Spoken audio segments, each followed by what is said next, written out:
Michael Schrader is a school teacher, a social columnist with 24, and about to set out on a campaign to cycle the world.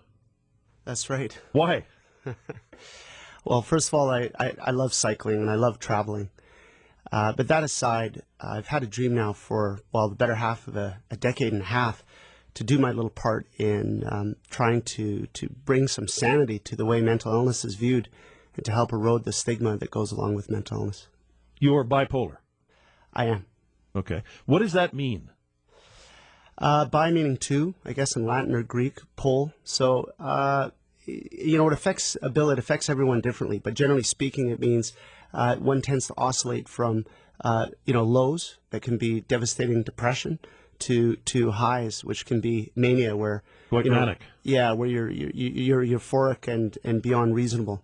So those are the two extremes. And I guess in the worst case situation, some people do go from those two extremes, and like I said, it affects everyone differently.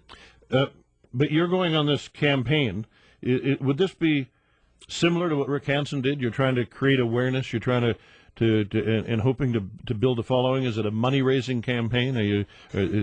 Yeah. What's your plan? Yeah, I'd hate to put myself in the same sentence as Rick Hansen, but the similarities there is the 40,000 kilometers, which is the equatorial distance around the Earth. Right? So that's my goal. The symbolism of doing something sort of an outrageous physical feat when you have a disability, which of course was very visible with Rick in a chair. A little less so with a mental illness, but the same idea that mental illness does not necessarily make you a lesser person, or that that you don't have willpower, so to speak. And yeah, I was very, very fortunate to get endorsed by the Canadian Mental Health Association, the BC branch. So they're behind you on this? Exactly. Yeah. Are they behind you in an organizational fashion? Are they helping you? Yes. Yeah, I'm very pleased with that.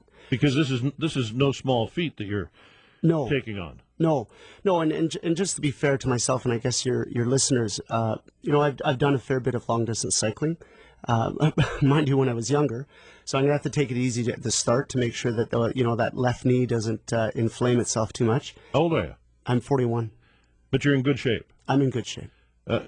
Talk to me a little bit about the planning. I mean, this is not, you don't just decide to how do you determine the route? How do you determine and just tell me where you're going? Sure. Well, first of all, again, I've been very lucky. I've managed to enroll some friends and some people that I've met that are now friends. So I have a team of about 6 to 8 people that are involved with this.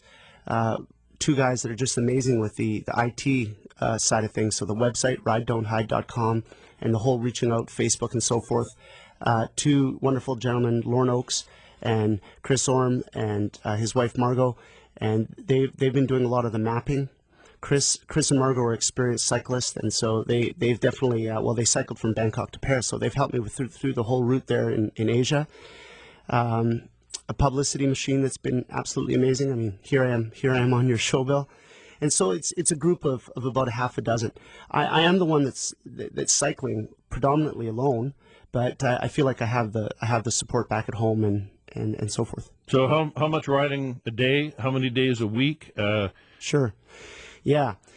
So it's 40,000 kilometers. You asked about the route, so I'll quickly go through that. It's the western seaboard of North America. I find myself down into Central America, then the Pan American Highway, which is the western seaboard of South America, from Buenos Aires, Argentina, over to Sydney, Australia, up the Gold Coast, from Cairns at the Great Barrier Reef there, and at the top of Australia, over to Singapore, Southeast Asia, then a flight to Beijing, across China, underneath Mongolia there, towards Kazakhstan, then a flight to Israel, then Egypt, a flight from Egypt to Morocco, and then that would be northeast across Europe towards St. Petersburg, Russia.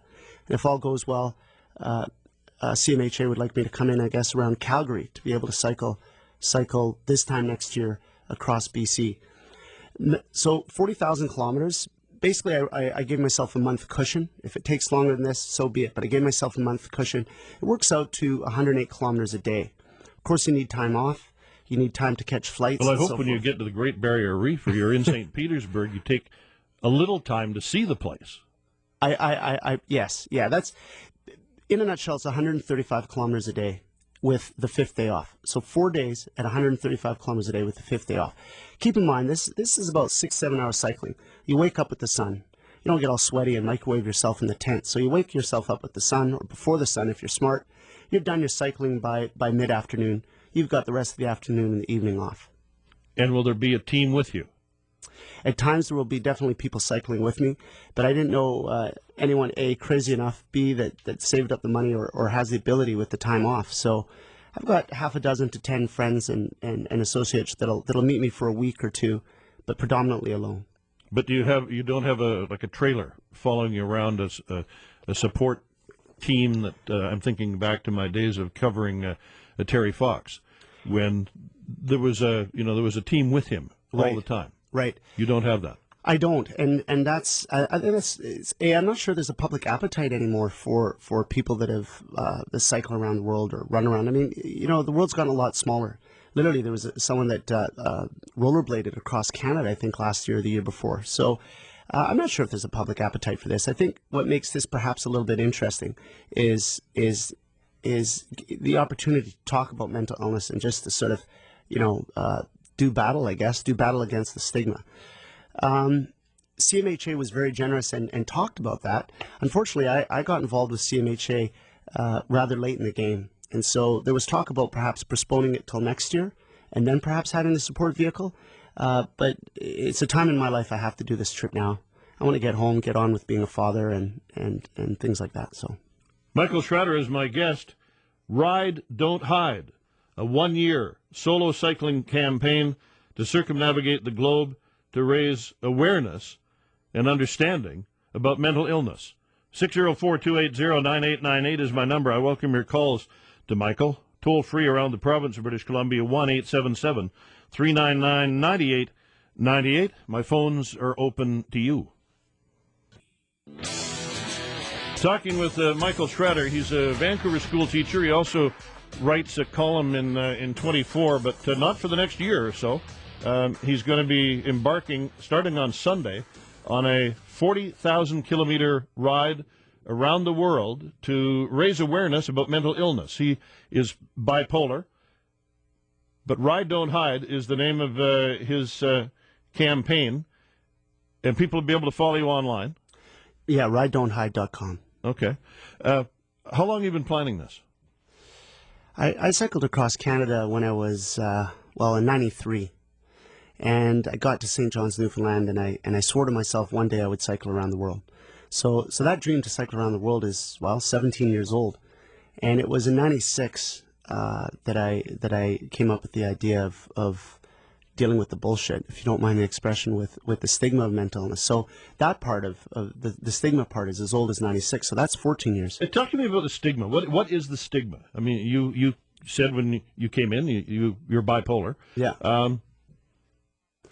Well, yeah, first of all, I mean, I'm really out there, right? I'm trying to make a point. Obviously, when someone asks you how your day's going, fine. I mean, that's just, customary in our culture. You don't spill your guts right away. But at the same time, the stigma comes from fear and misunderstanding.